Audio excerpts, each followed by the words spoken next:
नमस्कार दोस्तों, मैं हूं चिराग और आप सबका हमारे यूट्यूब चैनल में स्वागत है।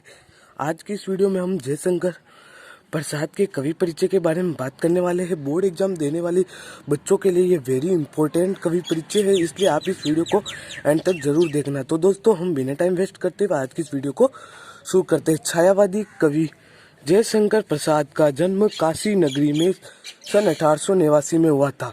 मतलब जयशंकर प्रसाद थे वो छायावाद के कवि थे। इनका जन्म कौन से नगर, काशी नगर, और कौन से सन में हुआ, 1889 ईस्वी में हुआ था। इनके पिता बाबू देवी प्रसाद शिक्षा प्रेमी थे। उनके पिता का क्या नाम था? बाबू देवी प्रसाद। वो शिक्षा प्रेमी थे जिन्हें लोग सुगनी साहू कहकर बुलाते थे। प्रसाद जी की प्रारंभिक शिक्षा का प्रबंध पहले घर पर ही हुआ। मतलब प्रसाद जी थे जो शुरू में अपने घर पर ही पढ़ते थे। बाद में इन्हें क्वींस कॉलेज में अध्ययन हेतु भेजा गया। अल्प आयु में ही अपनी मेधा से उन्होंने संस्कृत, हिंदी, उर्दू, फारसी और अंग्रेजी का अच्छा ज्ञान प्राप्त कर लिया। मतलब मेधा, यहाँ पे मेधा का आशय होता है बुद्धि। बुद्धिमान थे, इसलिए उन्होंने संस्कृत, हिंदी, उर्दू, फारसी और अंग्रेजी का अच्छा ज्ञान प्राप्त कर लिया था। बचपन से ही उनकी रुचि साहित्य की ओर थी। इंदु नामक मासिक पत्रिका का संपादन किया। ये बहुत इंपॉर्टेंट क्वेश्चन है तथा एक मार्क्स के अंदर भी कभी कभी पूछा जाता है कि जयशंकर प्रसाद की मासिक पत्रिका का क्या नाम है, तो आप वहाँ पे लिख सकते हो कि इंदु। काव्य रचना के साथ साथ नाटक, उपन्यास, कहानी विधा में भी उन्होंने अपना कौशल दिखाया। इनकी प्रमुख रचनाएं निम्नलिखित है। मतलब वो काव्य की रचना के साथ साथ नाटक, उपन्यास, कहानी भी लिखते थे। अब हम उनकी रचनाएं के बारे में बात कर लेते हैं। काव्य में उन्होंने कौन कौन सी रचनाएं लिखी? आंसू, लहर, झरना, कामायनी और चित्राधार। और नाटक के अंदर ध्रुव स्वामिनी, विशाखा, राज्यश्री, अजाशत्रु, स्कंदगुप्त और चंद्रगुप्त। उपन्यास में कंकाल, तितली, इरावती। कहानी में आकाशदीप, प्रतिध्वनि, पुरस्कार, आंधी, छाया।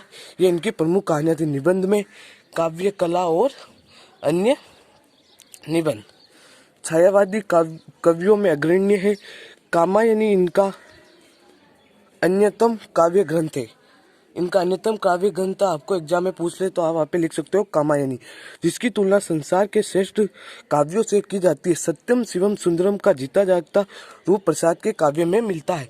यह भी इम्पोर्टेंट पॉइंट है कि सत्यम शिवम सुंदरम का वर्णन कहाँ पे मिलता है। इसका आंसर होगा कामायनी, प्रसाद के काव्य में मिलता है। 15 नवंबर 1937 ईस्वी को जयशंकर प्रसाद का निधन हो गया। उनका निधन कब हुआ? 15 नवंबर 1937 ईस्वी को जयशंकर प्रसाद का निधन हो गया था। अब हम एक बार इसको फिर रिवाइज कर लेते हैं, जिससे ये आपको आसानी से याद हो जाएगा। छायावादी कवि जयशंकर प्रसाद का जन्म काशी नगरी में सन 1889 में हुआ था।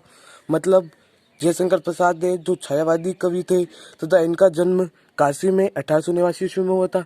इनके पिता बाबू देवी प्रसाद शिक्षा प्रेमी थे। इनके पिता बाबू देवी प्रसाद थे जो शिक्षा से प्रेम करते थे, जिन्हें लोग सुगनी साहू कहकर बुलाते हैं। इनका एक अन्य नाम क्या है? सुगनी साहू। प्रसाद जी की प्रारंभिक शिक्षा का प्रबंध पहले घर पर ही हुआ। बाद में इन्हें क्वींस कॉलेज में अध्ययन हेतु भेजा गया। अल्प आयु में ही अपनी मेधा से उन्होंने संस्कृत, हिंदी, उर्दू, फारसी और अंग्रेजी का अच्छा ज्ञान प्राप्त कर लिया था। बचपन से ही इनकी रुचि साहित्य की ओर थी। इंदु नामक मासिक पत्रिका का संपादन किया। काव्य रचना के साथ साथ नाटक, उपन्यास, कहानी विधा में भी उन्होंने अपना कौशल दिखाया। इनकी प्रमुख रचनाएं निम्नलिखित है। काव्य में आंसू, लहर, झरना, कामायनी, चित्राधार। नाटक के अंदर ध्रुव स्वामिनी, विशाखा, राज्यश्री, अजाशत्रु, स्कंदगुप्त और चंद्रगुप्त। उपन्यास में कंकाल, तितली, इरावती। कहानी में आकाशदीप, प्रतिध्वनि, पुरस्कार, आंधी, छाया। और निबंध के अंदर काव्य कला और अन्य निबंध। छायावादी कवियों में अग्रणी है कामायनी। इनका अन्यतम काव्य ग्रंथ है जिसकी तुलना संसार के श्रेष्ठ काव्यों से की जाती है। सत्यम शिवम सुंदरम का जीता जाता रूप प्रसाद के काव्य में मिलता है। 5 नवंबर 1937 ईस्वी को जयशंकर प्रसाद का निधन होगा। इस तरह आपके एग्जाम में अगर आता है कि जयशंकर प्रसाद का कवि परिचय लिखो, तो आप ये कवि परिचय लिख सकते हो। मैं गारंटी से कहता हूँ कि ये आपने ऐसे का ऐसे ही लिख लिया इसको समझ के, तो आपके एक भी मार्क्स नहीं कटने वाला है। अगर आपको ये वीडियो अच्छी लगी हो तो प्लीज़ इस वीडियो को लाइक कर दीजिए, शेयर कर दीजिए, और अभी तक चैनल को सब्सक्राइब नहीं किया तो चैनल को सब्सक्राइब करके बेल आइकन को प्रेस कर दीजिए।